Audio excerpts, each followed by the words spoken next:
Hello, कैसे हैं आप सब। तैयारी तो स्टार्ट कर ही दिए होंगे क्योंकि जिस वैकेंसी का आप सबको इंतजार था वो वैकेंसी आ गई, फॉर्म भराना भी स्टार्ट हो गया। तो मैं सबसे पहले आपसे ये जानना चाहता हूं कि फॉर्म भरना आप स्टार्ट किए कि नहीं या फॉर्म भरे कि नहीं।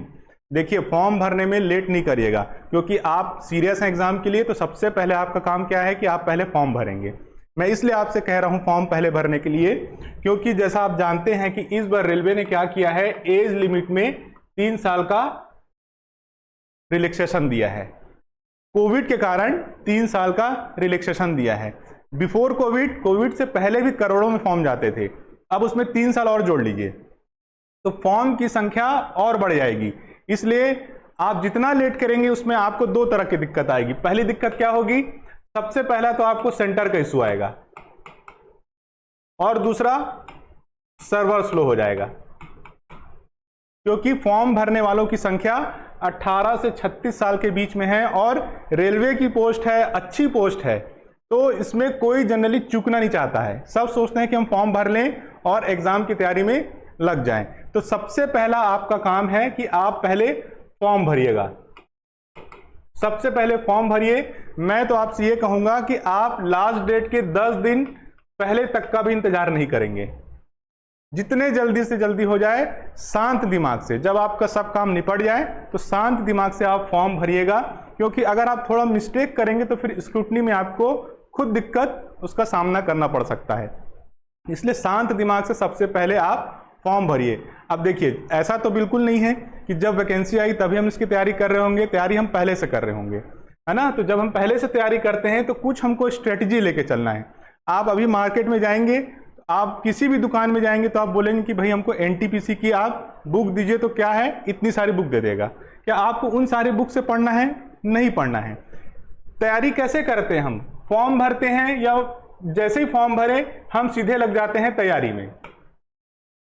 हमको मटेरियल का पता नहीं, सिलेबस का पता नहीं, पैटर्न का पता नहीं, और हम सिर्फ मार्केट से बुक लिए, कोई भी बुक लिए और तैयारी में लग गए और सोचते हैं कि हमारा एग्जाम निकल जाएगा। ऐसा नहीं, तैयारी तो सब करते हैं। आपकी तैयारी में अंतर क्या होना चाहिए कि आपको सही दिशा में तैयारी करना है, सही डायरेक्शन में तैयारी करना है। 10 बुक पढ़ने से अच्छा है एक बुक, अच्छी बुक पढ़िए। उससे क्या होगा, आपको सही दिशा मिलेगी। गाइडलाइन लीजिए, डायरेक्शन लीजिए कि हमको तैयारी कैसे करना है एनटीपीसी की। इसके लिए क्या करना है, आपको पुराने साल का जो पेपर है उसको निकालिए और उसको सॉल्व करिए कि पेपर कैसे आया था, रेलवे में कैसे कैसे क्वेश्चन आते हैं, किस लेवल के आते हैं, कहां कहां से आते हैं, कौन कौन से चीजों को वो टच करता है रेलवे। ये सब हमको देख के चलना है। और रेलवे में आपको पढ़ना तो बहुत कुछ है, लेकिन उसमें से हमको सेलेक्टेड चीज निकाल के तैयारी करना है क्योंकि अगर 100 क्वेश्चन आ रहे हैं, 100 क्वेश्चन आ रहे हैं तो पूरे 100 में 100 बनाने से सिलेक्शन होगा, ये कहीं नहीं है। 100 में 100 बनाना है आपको, ये कहीं नहीं है। हमको हमारी तैयारी अच्छी डायरेक्शन में करनी है और सही तैयारी करनी है। इसके लिए सबसे पहले आपको क्या करना है, पुराने जो प्रीवियस ईयर के जो क्वेश्चन हैं उनको निकालिए। इससे आपको क्या फायदा होगा, क्वेश्चन का लेवल पता चलेगा, क्वेश्चन का क्राइटेरिया पता चलेगा, हमको किस दिशा में तैयारी करना है ये पता चलेगा। तो सबसे पहले एक स्टूडेंट को मैं यही सजेशन दूंगा, अच्छे से फॉर्म भरिए, सही फॉर्म भरिए और उसके बाद आप प्रीवियस ईयर के पेपर निकालिए, तब आपको एक डायरेक्शन पता चलेगा। तो आज मैं नीरज आपको कुछ पुराने पेपर सॉल्व कराऊंगा। ये आज पहला सीरीज है मेरा। आगे हम और सीरीज लाएंगे जिसमें हम ये कंटिन्यू करते जाएंगे, प्रीवियस ईयर के क्वेश्चन करते जाएंगे। जिनको भी आपको पीडीएफ की जरूरत होगी आप मेरे को टेलीग्राम में मैसेज कर दीजिएगा। मैं आपको आज जो पढ़ाऊंगा उसका पीडीएफ, जो क्वेश्चन कराऊंगा उसका पीडीएफ आप मुझको टेलीग्राम में मैसेज करिएगा, आपको भेज दूंगा। तो चलिए, आपका समय नहीं खराब करते क्योंकि सबके लिए समय इंपॉर्टेंट है, तो हम पुराने पेपर सॉल्व करना स्टार्ट करते हैं। देखिए, आपका ये जो क्वेश्चन आया था एनटीपीसी 2021 22/2 को, देखिए क्वेश्चन क्या पूछा है, भारत का पहला स्वतंत्रता संग्राम 10 मई 1857 को शुरू हुआ। भारत का पहला स्वतंत्रता संग्राम 10 मई 1857 को शुरू हुआ। रेलवे की खास बात क्या है कि रेलवे बहुत बेसिक क्वेश्चन करता है, बहुत डीप तो बहुत कम जाता है, लेकिन बहुत बेसिक क्वेश्चन, उसके क्वेश्चन के जो लेवल रहेंगे बहुत बेसिक रहेंगे। आप देखिएगा कि डीपली क्वेश्चन कम मिलेंगे आपको, बेसिक क्वेश्चन बहुत ज्यादा मिलेंगे। उसमें से एक क्वेश्चन ये आया है, देखिए, भारत का पहला स्वतंत्रता संग्राम 10 मई 1857 को शुरू हुआ। अब आप इसमें कंफ्यूज नहीं होना है, आपको क्या है इसमें जगह बतानी है कि कौन से स्थान से शुरू हुआ, कौन से जगह से शुरू हुआ। तो इसका आंसर क्या होगा? मेरठ होगा। आंसर क्या होगा? मेरठ। मंगल पांडे का नाम आपने सुना है? मंगल पांडे का नाम आपने सुना है? मंगल पांडे वो थे जिन्होंने पहली बार गोली चलाई थी, ठीक है ना। तो सबसे पहले विद्रोह इन्होंने ही किया था, गोली इन्होंने चलाई थी। इन्होंने गोली 29 मार्च के आसपास चलाई थी, 29 मार्च को, और 10 अप्रैल को इनको फांसी हो गई थी। 10 अप्रैल को इनको फांसी हो गई थी। आप सुने होंगे चर्बी वाले कारतूस के कारण ये उन्होंने गोली चलाया था और 2 अंग्रेजों की मृत्यु हो गई थी उनकी गोली चलाने से, और फिर 10 अप्रैल को उनको फांसी हो गई थी। तो यही आग पूरे भारत में फैल गई, और ये उस समय कहां थे? बैरकपुर, पश्चिम बंगाल में थे। तो ये आग पूरे भारत में फैल गई और इसका विद्रोह शुरू हो गया, जो 10 मई 1857 को कहां से शुरू हुआ? मेरठ से शुरू हुआ, ठीक है। अब ये विद्रोह कई स्थानों पे होता गया है। अब क्वेश्चन एक बार ये पूछ चुका है, तो हो सकता है अगली बार आपसे ये पूछ दे कि वो स्थान कौन से थे और वहां के प्रमुख नेता कौन से थे 1857 की क्रांति को लेके। तो चलिए हम इसको भी देख लेते हैं।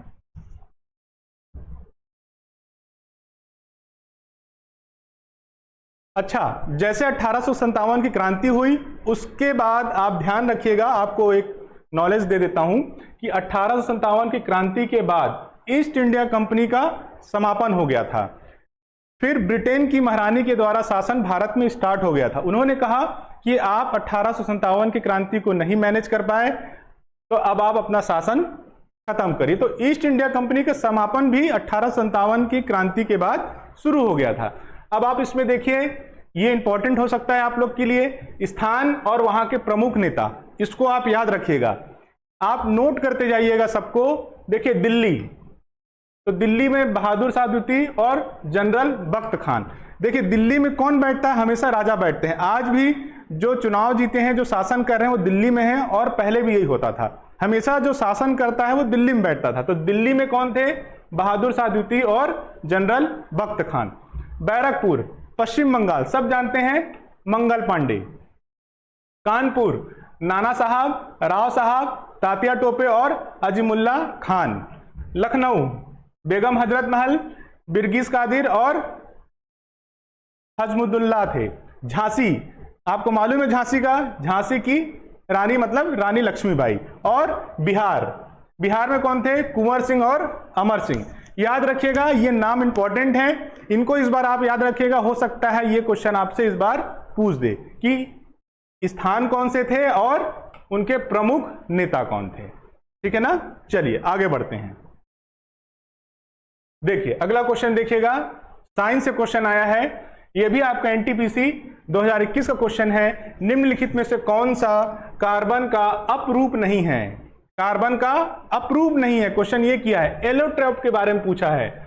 एलोट्रॉप के बारे में पूछा है कि इनमें से कौन सा कार्बन का अपरूप नहीं है, मतलब किसमें कार्बन मौजूद नहीं है, ये पूछा है। कार्बन, एलोट्रॉप का मतलब ही होता है,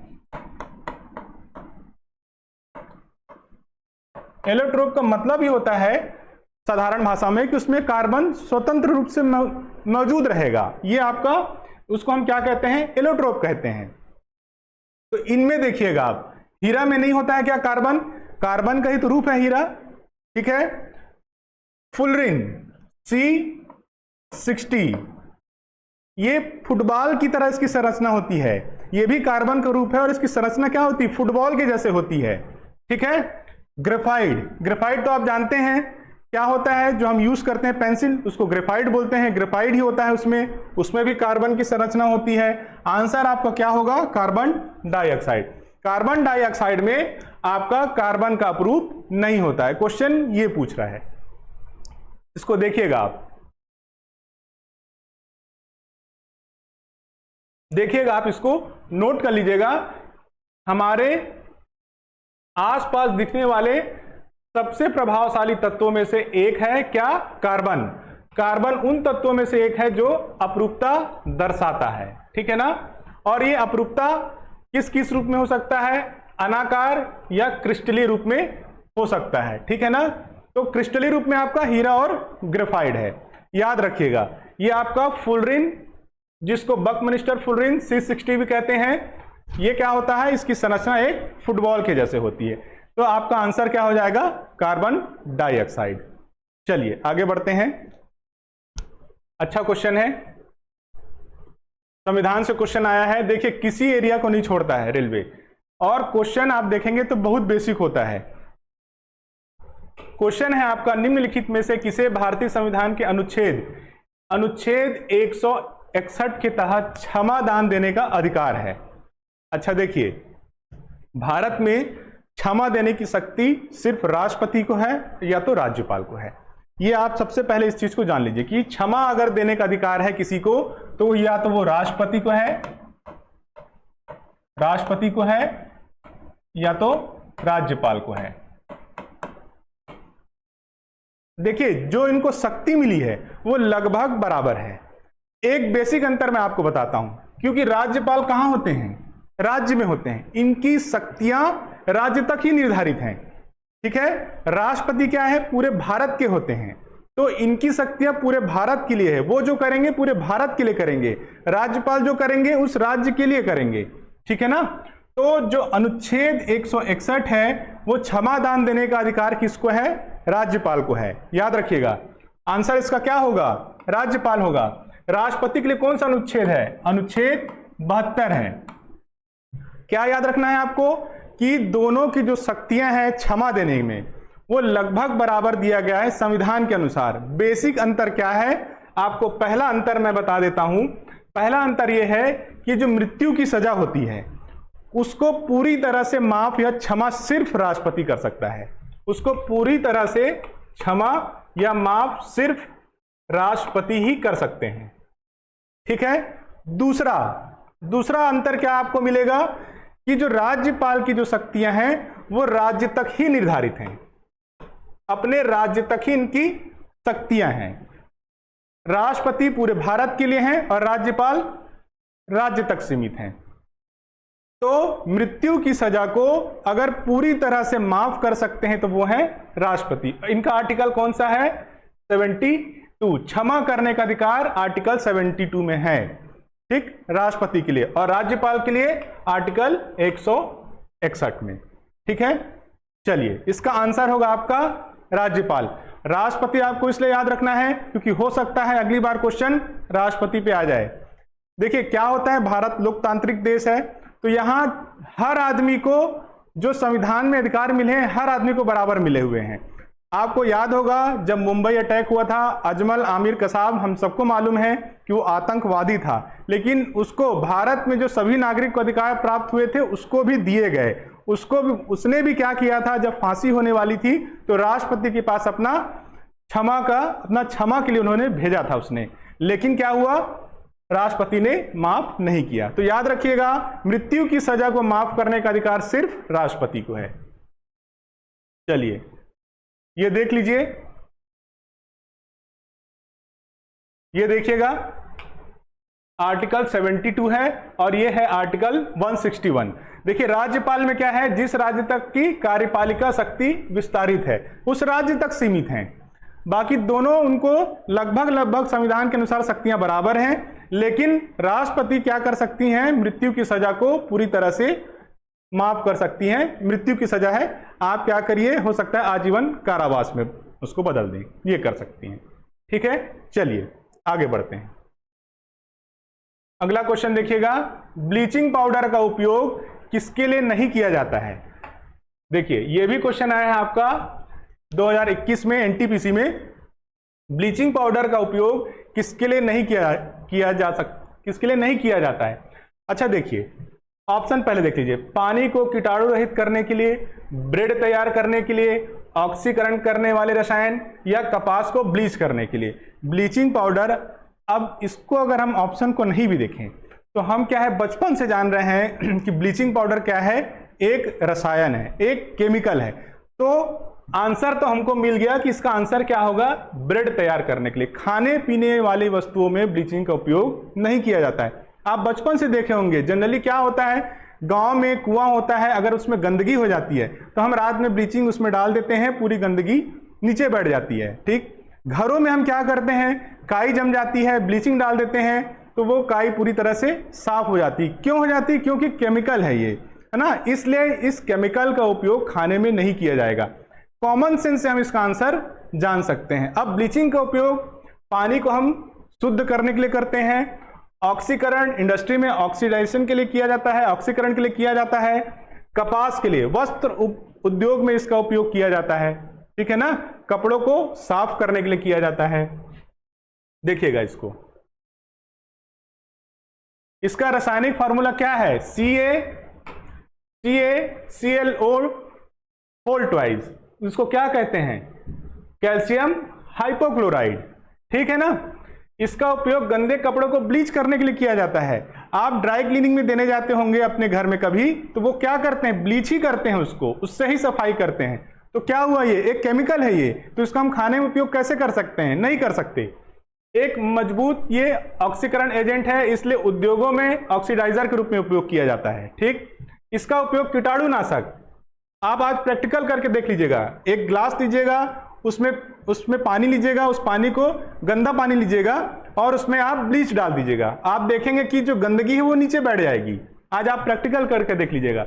ये सारी चीजें होती हैं ब्लीचिंग का, इसलिए खाने में उसका उपयोग नहीं किया जाता है।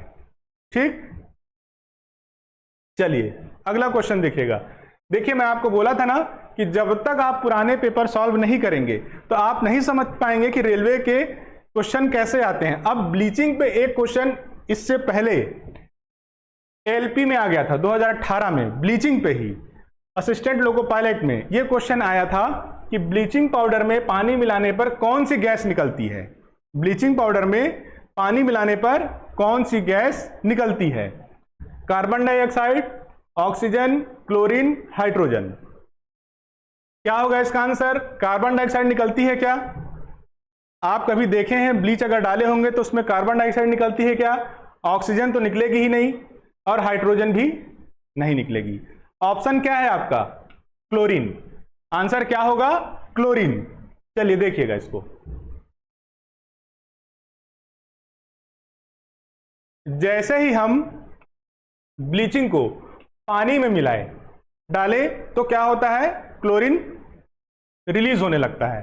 ठीक है ना, इसको ध्यान रखिएगा। पानी में मिलाने से कौन सी गैस निकलती है, क्लोरीन निकलती है। क्वेश्चन एलपी में आया और उसके बाद फिर एनटीपीसी में ब्लीचिंग से रिलेटेड क्वेश्चन पूछ दिया। ठीक, चलिए अगला क्वेश्चन देखिएगा। यह भी एनटीपीसी में आया हुआ है 2021 में। Bretton Woods twin, Bretton Woods twins का तात्पर्य 1944 में ब्रेटन वुड्स सम्मेलन से है। ठीक है ना, दो पक्षी संगठनों से, और वे संगठन कौन कौन से हैं यह क्वेश्चन पूछा है।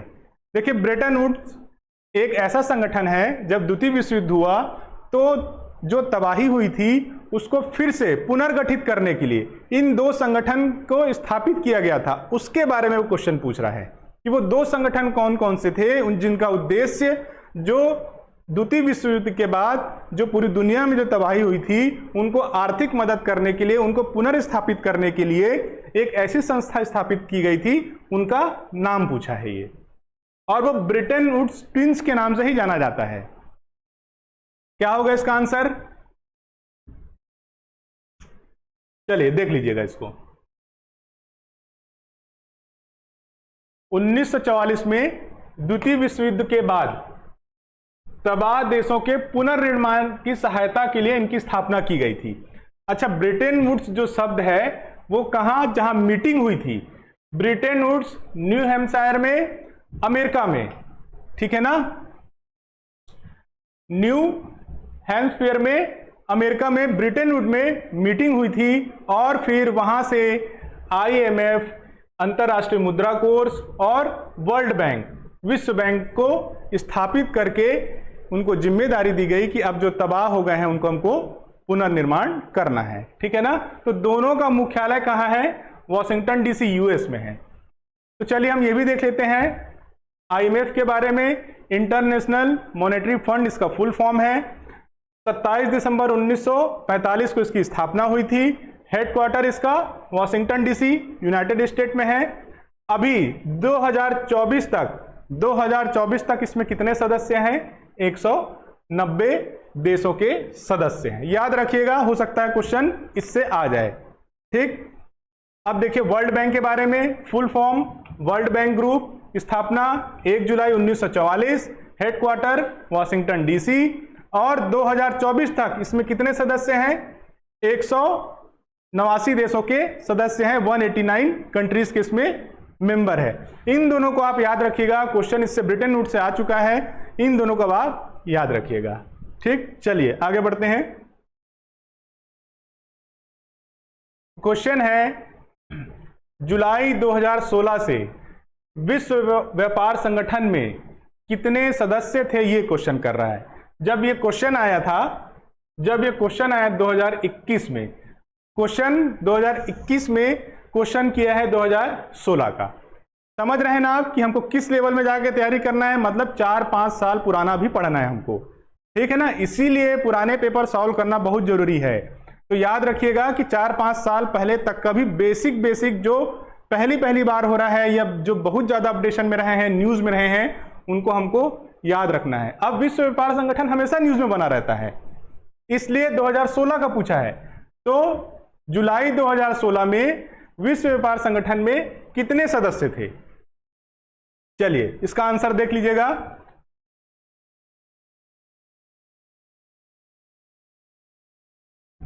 विश्व व्यापार संगठन की स्थापना कब हुई थी, 1 जनवरी 1995 को।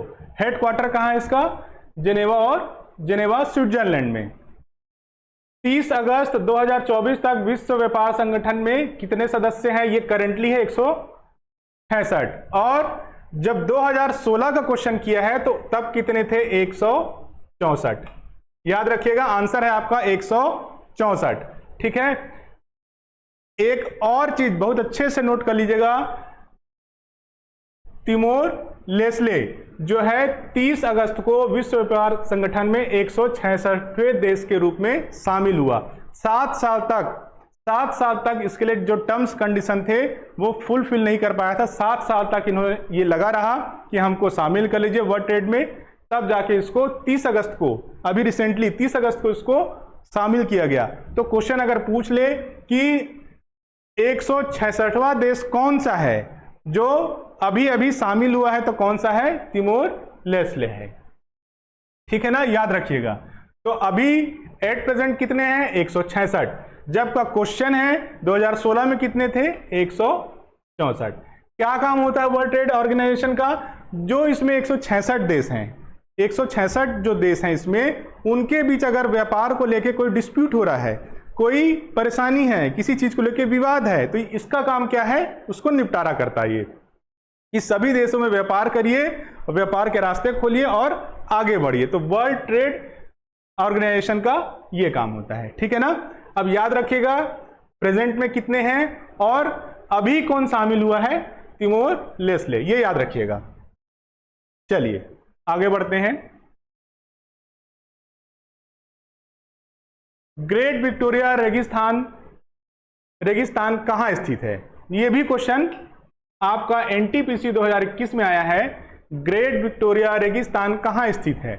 अब ये क्या है, डेली पढ़ने वाली चीजें हैं, ठीक है ना, डेली पढ़ने वाली चीजें हैं। इसका आंसर क्या होगा, ऑस्ट्रेलिया। आंसर क्या है इसका, ऑस्ट्रेलिया। मिसलेनियस क्वेश्चन में है। अब हमको क्या समझ में आया कि वर्ल्ड का भी पढ़ना है, ठीक है ना, सिर्फ भारत से काम नहीं चलेगा, वर्ल्ड के रेगिस्तान भी पढ़ना है, ठीक है ना, ये सब चीज हमको पढ़ना है। आया क्वेश्चन समझ में ना।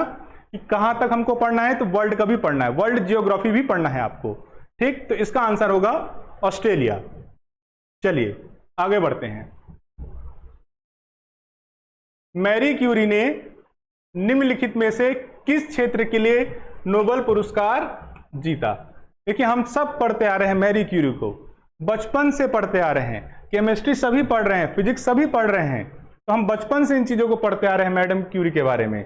तो इन्होंने 2 सब्जेक्ट में, 2 विषय में नोबेल प्राइज जीता था, और वो 2 विषय कौन कौन से थे? आंसर है आपका फिजिक्स और केमिस्ट्री, फिजिक्स और केमिस्ट्री। देख लीजिए, सबसे पहले इन्होंने 1903 में फिजिक्स में जीता था, किसके लिए? रेडियो एक्टिविटी की खोज के लिए। और केमिस्ट्री में 1911 में, किसके लिए? रेडियम के लिए, ठीक है ना। तो इनको 2 नोबेल प्राइज मिला है। इनके साथ इनके हस्बैंड भी थे, लेकिन इनका नाम ज्यादा आता है, मैडम क्यूरी। तो 1903 में फिजिक्स के लिए और 1911 में केमिस्ट्री के लिए, याद रखिएगा आप इस चीज को, रेडियो एक्टिविटी के लिए फिजिक्स में और रेडियम के लिए केमिस्ट्री में। चलिए आगे बढ़ते हैं। फिर हिस्ट्री से क्वेश्चन आया है, हिस्ट्री से क्वेश्चन आया है आपका एनटीपीसी 2021 में सत्याग्रह सभा की स्थापना फरवरी 1919 में किसने की थी? अब सत्याग्रह सभा, आज भी हम देख रहे हैं कि लोग सत्याग्रह में बैठ जाते हैं, अन्ना हजारे बैठ गए थे, तो इसका मतलब क्या हुआ? इसका आंसर मोहनदास करमचंद गांधी, ठीक है ना, मोहनदास करमचंद गांधी। जो भी सत्याग्रह करते हैं इन्हीं को फॉलो करते हैं, ठीक है ना। तो सत्याग्रह की स्थापना फरवरी 1919 में किसने की थी? मोहनदास करमचंद गांधी ने। चलिए देख लीजिए इसको देखिएगा। सत्याग्रह सभा 1919 में महात्मा गांधी द्वारा 1919 में महात्मा गांधी द्वारा स्थापित किया गया था रोलेट एक्ट के विरोध में, ठीक है ना। ये क्या है? हेबियस कार्पस के अधिकार को निलंबित कर रहा था। क्या? Rowlatt Act. क्या होता है हेबियस कार्पस? हेबियस कार्पस का ये मतलब होता है, हिंदी में इसको बंदी प्रत्यक्षीकरण कहते हैं। मतलब अगर आप किसी व्यक्ति को आप अरेस्ट किए हैं, पकड़े हैं, तो इसको न्यायालय के समक्ष आपको पेश करना है, ये उसका अधिकार होता है। तो इस अधिकार का हनन हो रहा था इस रोलेट एक्ट के तहत, इसीलिए महात्मा गांधी ने सत्याग्रह सभा किया था, ठीक है, 1919 में। याद करिएगा। देखिए ये सब चीज आप जब पढ़ेंगे संविधान, जब आप पढ़ेंगे संविधान, तो ये सब चीज आपको क्लियर हो जाएगी, ठीक है ना। हेबियस कॉर्पस एक अधिकार है। अगला क्वेश्चन एनटीपीसी 2021 का अगला क्वेश्चन है, बार्क का फुल फॉर्म क्या है? बार्क का फुल फॉर्म क्या है? क्या है बार्क का full form? Bhabha atomic rehabilitation centre, Bhabha atomic research centre, Bhabha aromatic research centre, Bhabha aerospace research centre. क्या है इसका आंसर? ये है कि ये है कि ये है? इसका आंसर है बी। क्या आंसर है इसका? Bhabha atomic research centre. Bhabha को आप जानते हैं, उन्हीं के नाम पे इसकी स्थापना हुई थी। और ये क्या है? एक रिसर्च सेंटर है, परमाणु पे किया जाता है, रिसर्च सेंटर है ये। चलिए देखिए, ये देखिएगा, ये ऐसा है भाभा एटॉमिक रिसर्च सेंटर, ठीक है। तो ये एक परमाणु अनुसंधान केंद्र है जिसका मुख्यालय कहाँ है? मुंबई, जगह है ट्रॉम्बे, ठीक, महाराष्ट्र। इसकी स्थापना कब हुई थी? 3 जनवरी 1954 को। इसके संस्थापक कौन थे? डॉक्टर होमी जहांगीर भाभा, उन्हीं के नाम से भाभा एटॉमिक सेंटर बना है, ठीक है ना। यह परमाणु ऊर्जा विभाग के तहत संचालित होता है, इसको याद रखिएगा, हो सकता है अब यह क्वेश्चन पूछ दे। परमाणु ऊर्जा विभाग के तहत संचालित होता है और ये सीधे प्रधानमंत्री की देखरेख में होता है। जितने भी टॉप मोस्ट, चाहे सीक्रेट वाला हो, चाहे टॉप मोस्ट एजेंसीज हो, वो सब प्रधानमंत्री के अंडर में आते हैं। तो जो भी भारत के प्रधानमंत्री रहेंगे ये उनकी देखरेख में संचालित होगा, क्योंकि परमाणु क्या है? टॉप मोस्ट कार्यक्रम होता है, ठीक। चलिए आगे बढ़ते हैं। अगला क्वेश्चन, 2 हड्डियों के बीच चलने वाले जोड़ पर पाया जाने वाला चिकनाई द्रव क्या कहलाता है? ये भी आपका एनटीपीसी 2021 में आया है।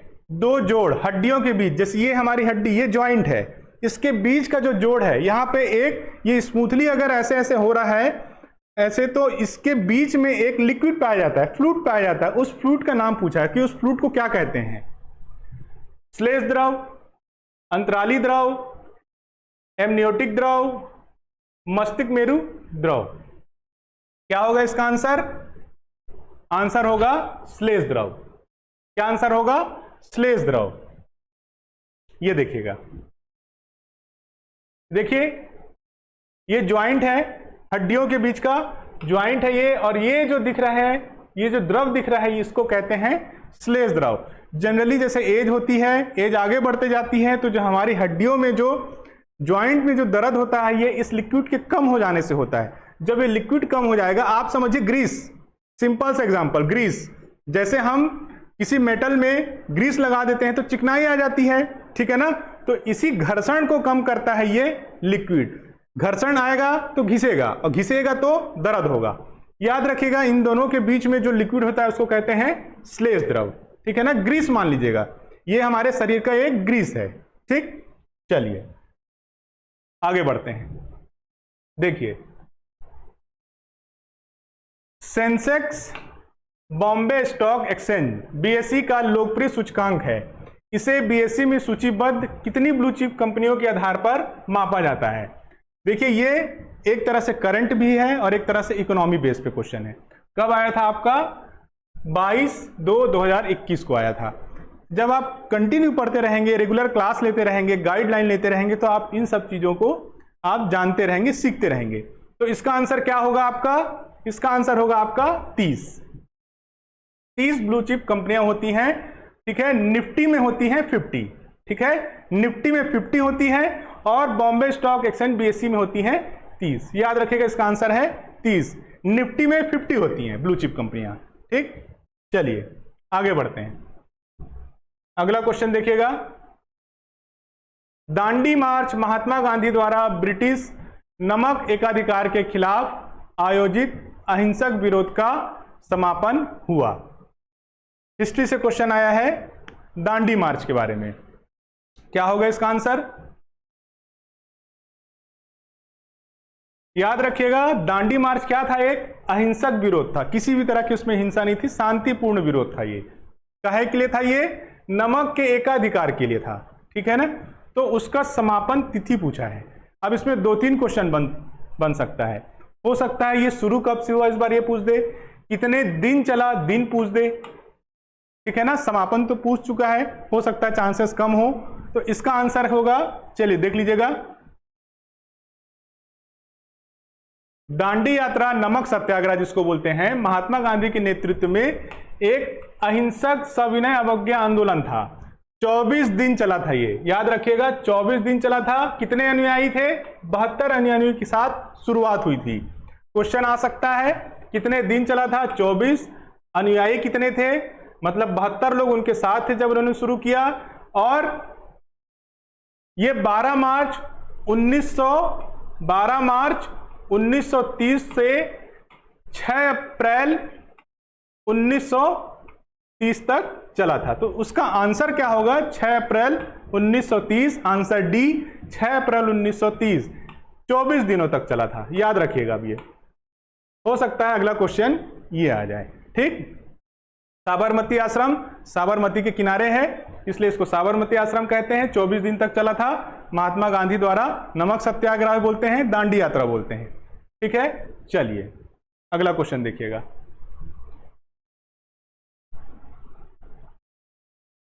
संगीत, नृत्य और नाटक के लिए भारत की पहली राष्ट्रीय अकादमी थी। पहली, इसलिए क्वेश्चन आया है, ठीक है ना। तो क्या है इसका आंसर? संगीत नाटक एकेडमी, ये इसका आंसर होगा, संगीत नाटक एकेडमी। अब इसके बारे में आप जान लीजिए, पेन कॉपी लेके बैठिएगा, नोट डाउन करते जाइएगा, ठीक है। क्योंकि हम देख रहे हैं एक्सपीरियंस जैसा है कि पहले भी क्वेश्चन करता है फिर रिपीट भी करता है उसको, ठीक है ना। तो नोट डाउन करते जाइएगा, उससे रिलेटेड क्वेश्चन भी नोट डाउन करते जाना है हमको। देखिए, संगीत नाटक एकेडमी 31 मई 1952 को मानव संसाधन विकास मंत्रालय द्वारा, है ना, एचआरडी मिनिस्ट्री द्वारा इसको स्थापित किया गया था। लेकिन इसकी विधिवत स्थापना या उद्घाटन कब हुई थी? 28 जनवरी 1953 को भारत के पहले राष्ट्रपति डॉक्टर राजेंद्र प्रसाद के द्वारा इसका उद्घाटन किया गया था। जब इसकी स्थापना हुई थी तो ये एचआरडी मिनिस्ट्री, मानव संसाधन विकास मंत्रालय के अंडर में आता था। आज ये एकेडमी किस में है? संस्कृति मंत्रालय के। आज एकेडमी किसके अंडर में है? संस्कृति मंत्रालय के। तो याद क्या रखना है कि जब इसकी स्थापना हुई थी तब ये एचआरडी मिनिस्ट्री में था। आज ये संस्कृति मंत्रालय में आता है, ये याद रखिएगा आप, ठीक है। चलिए अगला क्वेश्चन। हरिप्रसाद चौरसिया निम्नलिखित में से किस वाद्य यंत्र से जुड़े हैं? ड्रम, तबला, वायलिन या बांसुरी? देखिए, इन सब चीजों को याद रखना है। वाद्य यंत्र और उससे जुड़े हुए व्यक्ति के बारे में याद रखना है, व्यक्तित्व को हमको याद रखना है, चाहे वो किसी भी फील्ड को लेके हो। रेलवे में इस तरह के क्वेश्चन बहुत आते हैं, व्यक्तित्व को लेके, वाद्य यंत्र को लेके बहुत क्वेश्चन आते हैं। ये एनटीपीसी 2021 का क्वेश्चन है। तबला का तो हमको मालूम है, जाकिर हुसैन, इसमें तो ऑप्शन है ही नहीं है। पूछा है हरिप्रसाद चौरसिया के बारे में, इसका आंसर क्या है? बांसुरी है, ठीक है, याद रखिएगा। ये देखिए, बांसुरी, हरिप्रसाद चौरसिया, ठीक। चलिए आगे बढ़ते हैं।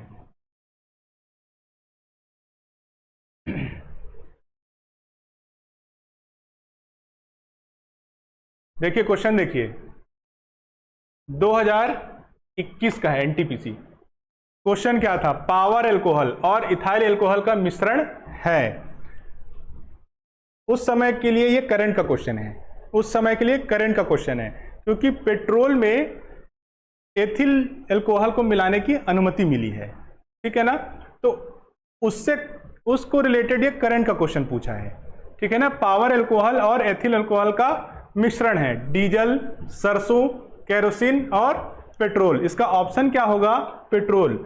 एथिल अल्कोहल को पेट्रोल में मिलाया जा रहा है। रेशियो क्या है इसका? 80:20 का रेशियो है। 80 क्या है आपका? पेट्रोल होगा। 80% आपका पेट्रोल है और 20% आपका क्या है? इथाइल अल्कोहल है, ठीक है, याद रखिएगा। 80% आपका पेट्रोल है, उसी 80% पेट्रोल में उसको 100% करने के लिए 20% क्या मिलाया जा रहा है? इथाइल अल्कोहल मिलाया जाता है। देखिए, इसके पीछे कहानी एक ये हो सकती है कि यह हमको एक तो दूसरे देश से पेट्रोल कम लेना पड़ेगा, क्योंकि हम 20% यहां से भारत से इथाइल मिला रहे हैं, ठीक है ना। तो हम 80% ही दूसरे देशों से लेंगे, ठीक। उसके बाद एक ये है कि इथाइल का उत्पादन हम खुद से कर लेते हैं, गन्ने के माध्यम से इथाइल अल्कोहल बनाया जाता है। दूसरी चीज, इथाइल में क्या होता है? ऑक्सीजन होता है। इथाइल में क्या होता है? ऑक्सीजन होता है। तो ये क्या है? पेट्रोल में मिलाने से पूर्ण रूप से जल जाता है पेट्रोल, और इससे क्या होगा? जो carbon monoxide, CO, carbon monoxide, जो हमारे, आप बाइक चलाएंगे, कार चलाएंगे, देखिएगा जो धुआं निकलता है, जो काला काला जो धुआं निकलता है, वो होता है कार्बन मोनोऑक्साइड। कभी एग्जाम में पूछेगा, CO2 भी रहेगा और CO भी रहेगा, तो CO2 मार के नहीं आइएगा, CO2 का ऑप्शन गलत हो जाएगा, कार्बन मोनोऑक्साइड सही होगा। तो कार्बन जब ऑक्सीजन एथाइल में रहेगा तो क्या होगा? पूरी तरह से जल जाएगा, तो कार्बन मोनोऑक्साइड कम निकलेगा या नहीं निकलेगा, ठीक है ना। तो इसका ऑप्शन क्या है? पेट्रोल। चलिए देखिएगा इसको, 80% पेट्रोल होता है और 20% इथेनॉल मिलाया जाता है इसमें, ठीक।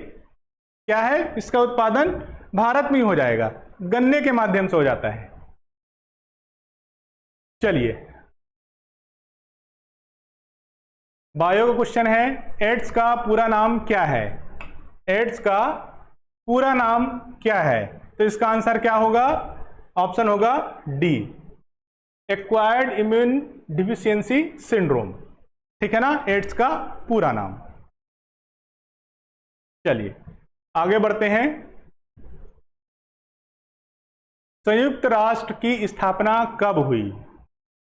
संयुक्त राष्ट्र की स्थापना कब हुई? क्या याद रखना है हमको? एक तो व्यक्तित्व को लेके पढ़ना है और जो प्रमुख संगठन है उसकी स्थापना डेट के साथ आप कॉपी में अलग से नोट करेंगे और इनको रोज पढ़ते जाएंगे, ठीक?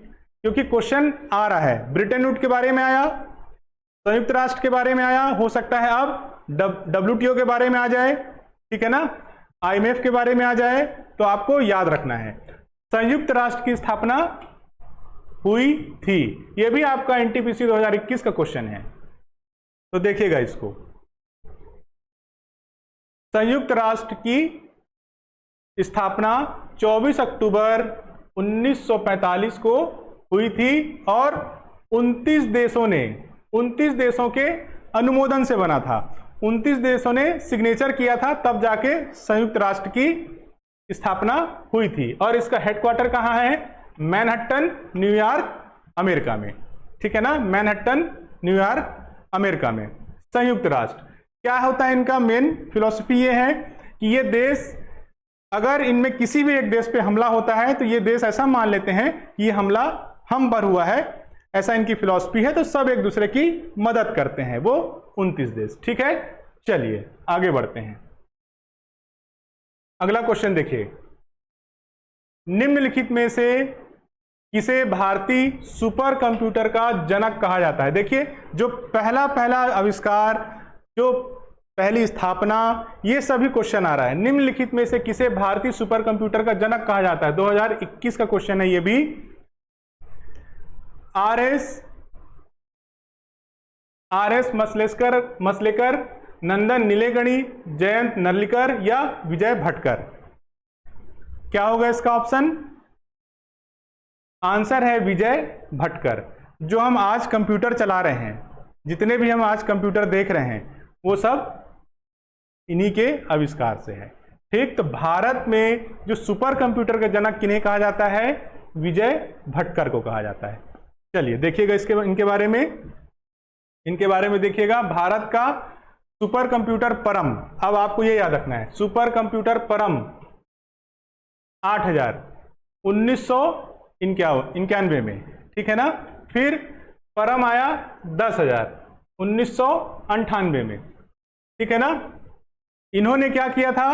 राष्ट्रीय परम सुपर कंप्यूटिंग सुविधा इन्होंने विकसित किया था। सीडेक, ERNC,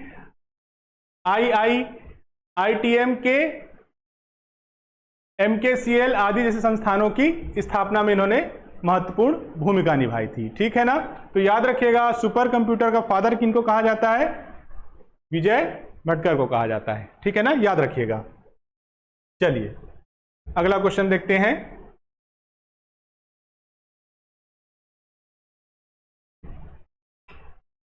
वर्ष 2005 में भारत सरकार के स्वास्थ्य और परिवार कल्याण मंत्रालय द्वारा राष्ट्रीय ग्रामीण स्वास्थ्य मंत्रालय के एक भाग के रूप में आशा की स्थापना की गई थी। आशा का पूरा नाम क्या है? आप सुने होंगे, कई राज्यों में इनका अलग अलग नाम है। कहीं कहीं आशा बहन बोलते हैं, कहीं कहीं आशा दीदी बोलते हैं, कहीं कहीं आशा बहू बोलते हैं, अलग अलग नामों से जाना जाता है। तो 2005 में इनको स्थापित किया गया था, आशा वर्कर को। और क्वेश्चन पूछ रहा है कि आशा का पूरा नाम क्या है? तो ऑप्शन है इसका बी, मान्यता प्राप्त। देखिए मान्यता प्राप्त है ये, मान्यता प्राप्त सामाजिक स्वास्थ्य कार्यकर्ता, मान्यता प्राप्त सामाजिक स्वास्थ्य कार्यकर्ता, ठीक है ना। चलिए देखिए, इंग्लिश के ऑप्शन देखिएगा तो कंफ्यूज नहीं होना है, याद क्या रखना है? मान्यता प्राप्त है ये, ठीक है ना। चलिए इनके बारे में जान लीजिए कि एक्चुअल में ये करते क्या हैं। आप हल्की जानकारी रखिए इनके बारे में। एक मान्यता प्राप्त सामाजिक स्वास्थ्य कार्यकर्ता जो एक सामुदायिक स्वास्थ्य कार्यकर्ता है, सामुदायिक समूह में होते हैं इसलिए सामुदायिक बोला गया है। सामुदायिक स्वास्थ्य कार्यकर्ता है और ये किसके अंडर में आते हैं? स्वास्थ्य और परिवार कल्याण मंत्रालय के द्वारा भारत के राष्ट्रीय ग्रामीण स्वास्थ्य मिशन के एक भाग के रूप में काम करते हैं ये, ठीक है ना। और ये मिशन 2005 में शुरू किया गया था। और इनके कार्य क्या क्या हैं? महिलाओं को अस्पताल में जन्म देने के लिए प्रेरित करना, ठीक है ना, बच्चों को टीकाकरण की क्लिनिक में लाना, ठीक, परिवार नियोजन के लिए प्रोत्साहित करना, प्राथमिक चिकित्सा के साथ बुनियादी बीमारी और चोट का इलाज, जनसांख्यिकी रिकॉर्ड रखना और गांव की स्वच्छता और सुधार के लिए। ये इनके काम होते हैं आशा वर्कर के, आप सुने होंगे, ठीक है। अलग अलग राज्यों में इनको अलग अलग नाम से बुलाया जाता है। चलिए,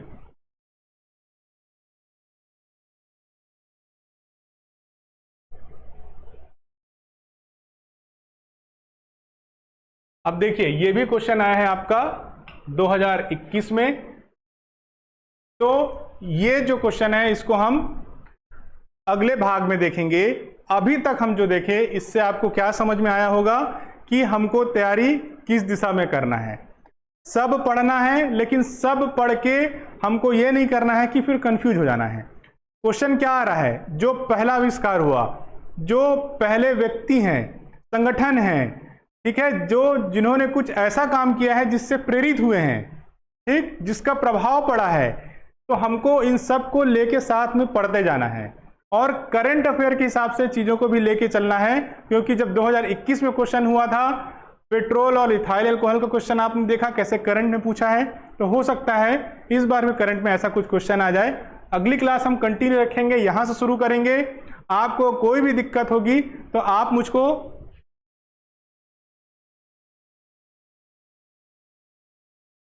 मुझको यहाँ पे टेलीग्राम में मैसेज कर सकते हैं। आपको इसका पीडीएफ चाहिए होगा तो आप इसमें मुझको टेलीग्राम में मैसेज कर दीजिएगा, मैं आपको पीडीएफ भेज दूंगा।